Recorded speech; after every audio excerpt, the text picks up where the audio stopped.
they actually really suck. Just like didn't want to like have any accidents, you know? So I know they had a little bit of a scandal where they killed a Frenchie back in like 2015. He doesn't want to come. Sorry, he's sleeping. He's still jet lagged. In this video, I'm gonna share with you how to fly your dog from the United States to France. My name is Joy if you're new. I live in New York City, and this past year I've been living in Paris. This is my third time actually coming to Paris this year, and it's going to be my first time with my dog. I have a 7-year-old French bulldog. His name is Brody, and he's been flying with me ever since I got him as a puppy. So he's pretty used to the routine of being in an airplane, and he understands what to do. So one tip that I will tell you is if you've never flown with your dog before, I would try flying with them on a smaller flight that is shorter distance before you do the big trip to France. So a couple things that we're gonna cover when flying with your dog is really understanding what your dog's weight is and if they qualify for flying. And then what you need to know is your timeline of your trip when you plan on going, because that's going to influence all the other steps. And then the last one, you wanna make sure that the flight that you're flying with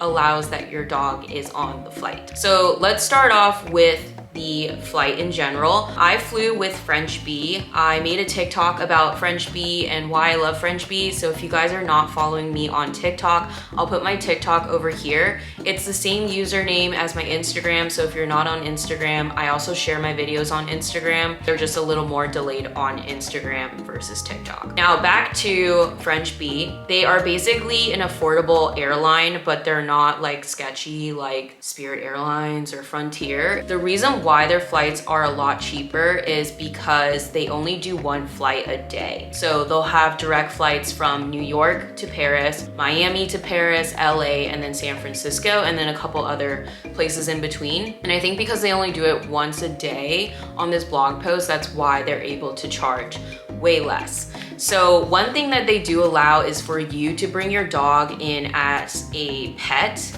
or you could bring your dog in as clearly a service animal if you qualify for that service. So if you are going to bring your pet, you do need to make sure that they fit in the dimensions of the carrier. I believe most of the carriers need to be 17 inches long.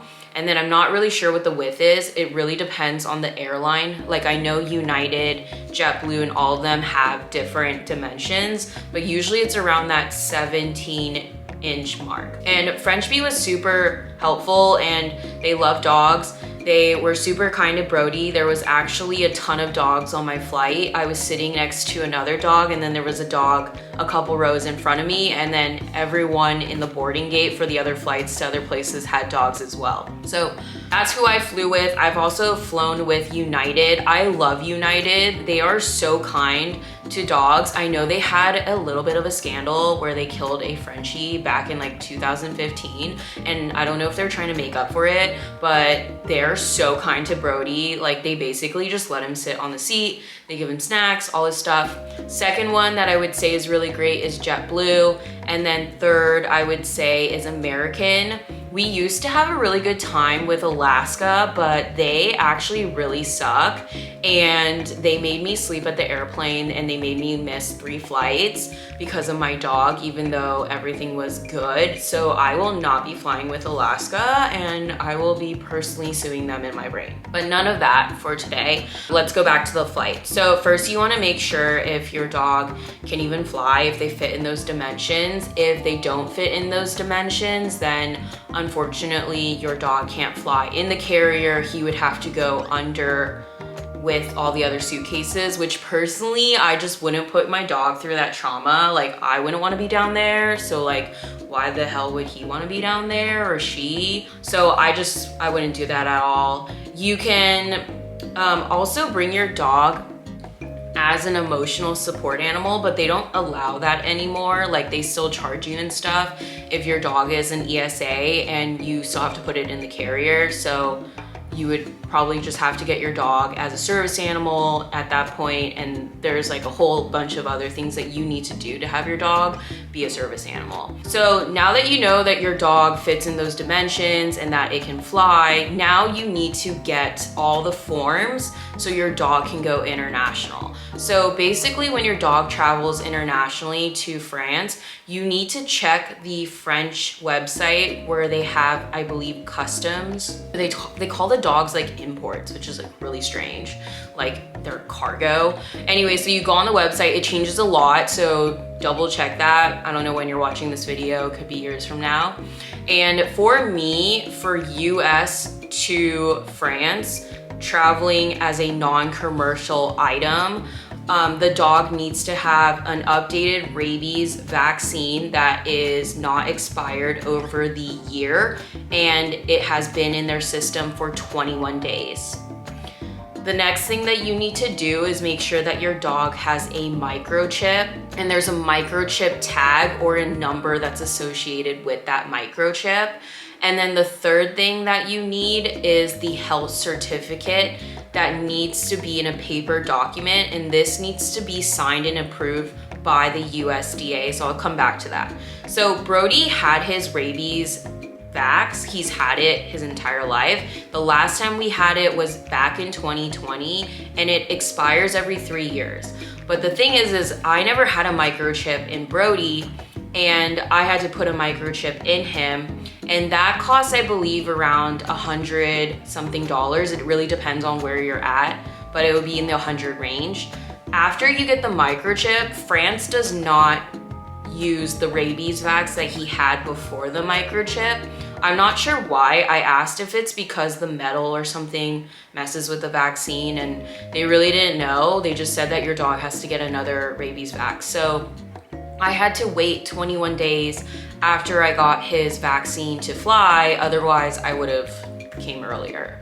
So that was the annoying part, is you need to make sure that your dog has a rabies vax after you put in the microchip. My girlfriend actually wanted to take her dog to Italy, but she ended up not being able to go because she decided last minute to bring her dog, and it was not going to meet the 21 days. So make sure you do that.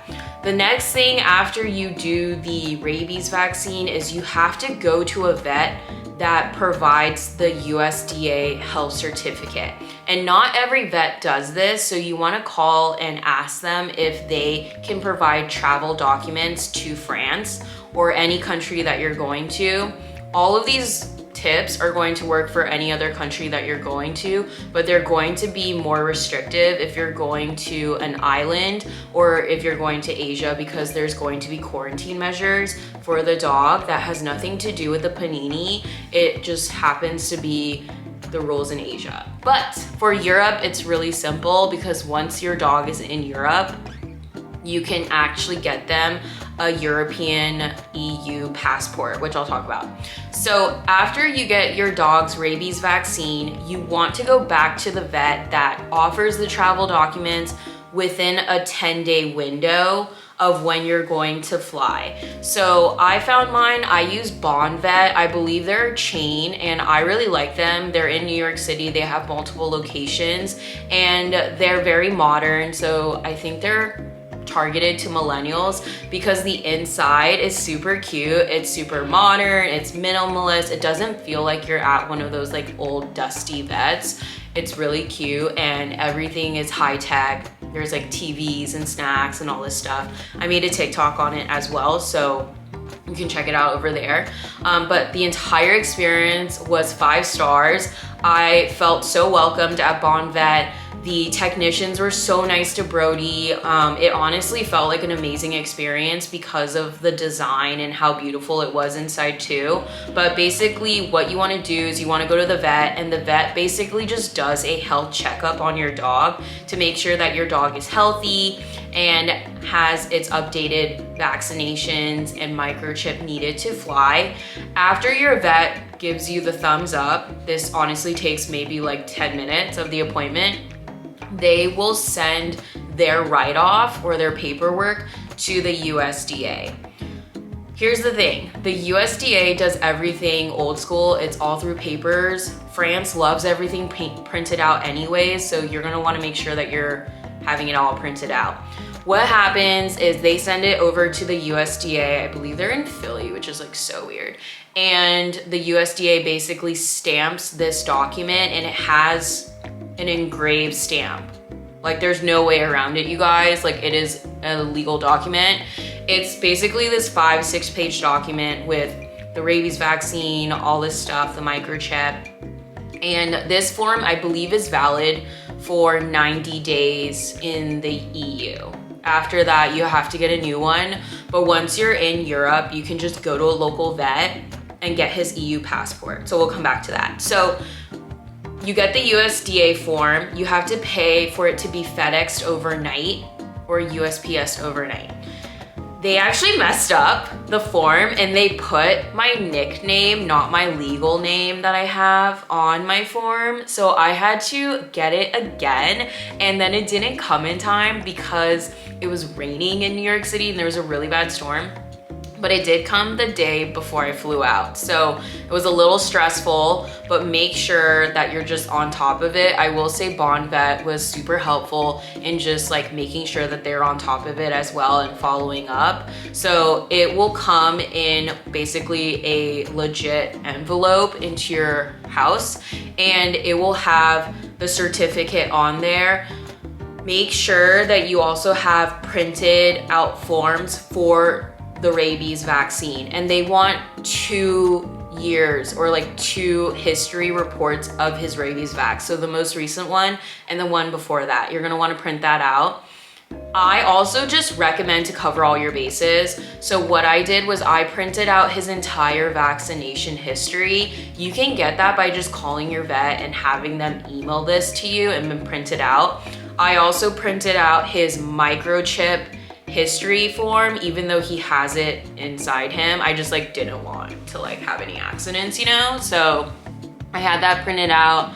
And then I had the rabies vaccine, the microchip. So if your dog is flying, like you need to like make sure that they don't pee. So you want to fill out the form saying like, yeah, my dog's not gonna pee, even though it's like the dog's gonna pee, it's gonna pee. My dog's never peed on a flight. Again, he's flown with me ever since he's a pup, so he just knows not to.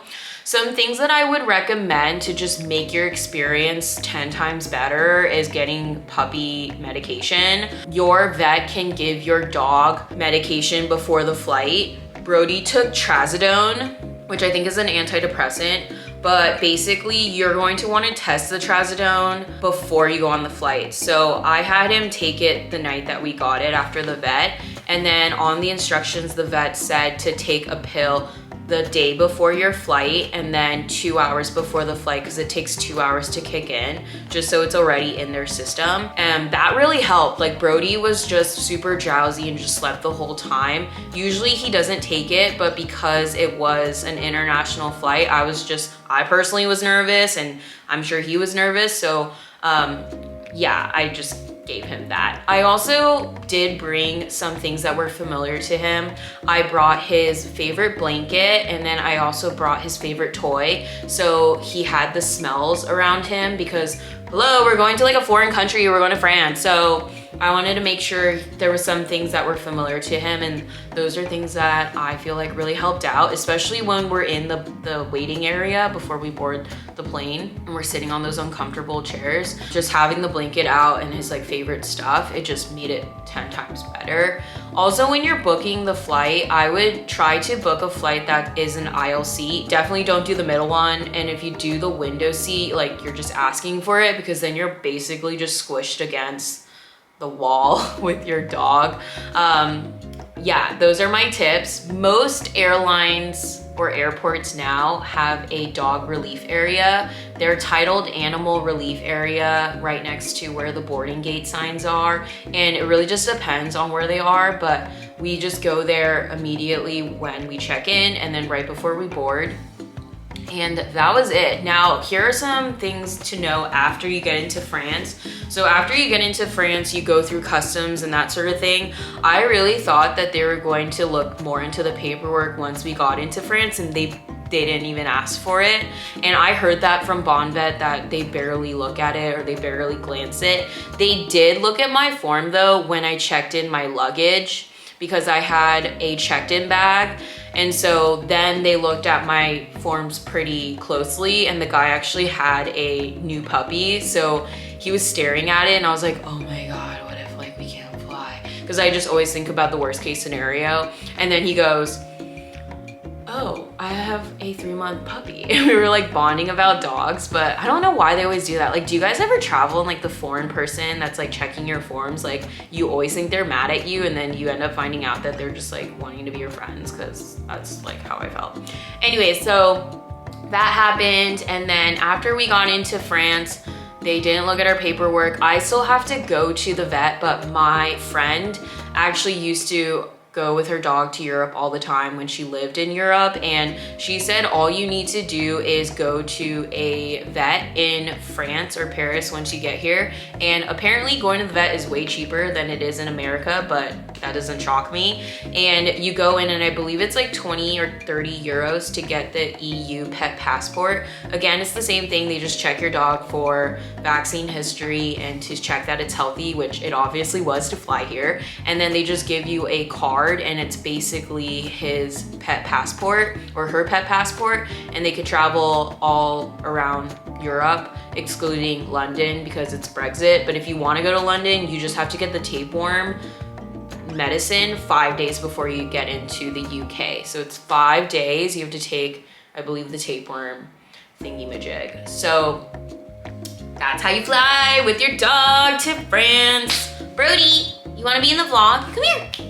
Brody, come. He doesn't want to come. Sorry, he's sleeping. He's still jet lagged. So those are my tips. Let me know if you fly with your dog to France. It honestly was really simple, and Brody loves being in his home country. As you know, he's a French bulldog. He's been wearing his striped turtleneck little Picasso jacket. I'll put it like right over here. But we've just been going to cafes. He's been like, you know, avoiding the cigarettes, but he's been eating French fries and he's just loving his life. Like, I was actually surprised with how comfortable he was in his home country. And it's just so great having him here. I feel less lonely, I feel less anxious, and I'm so happy that I was able to bring my dog. So if you do bring your dog, please let me know. DM me on Instagram or comment below that you did. If you've made it this far, drop a little dog or airplane emoji or both, so I know that you're a real one. And if you haven't subscribed to our channel already, I'm gonna make another video that talks about more on this topic and just life in Paris with my dog. So you should consider subscribing, and I will see you guys in the next video. Bye.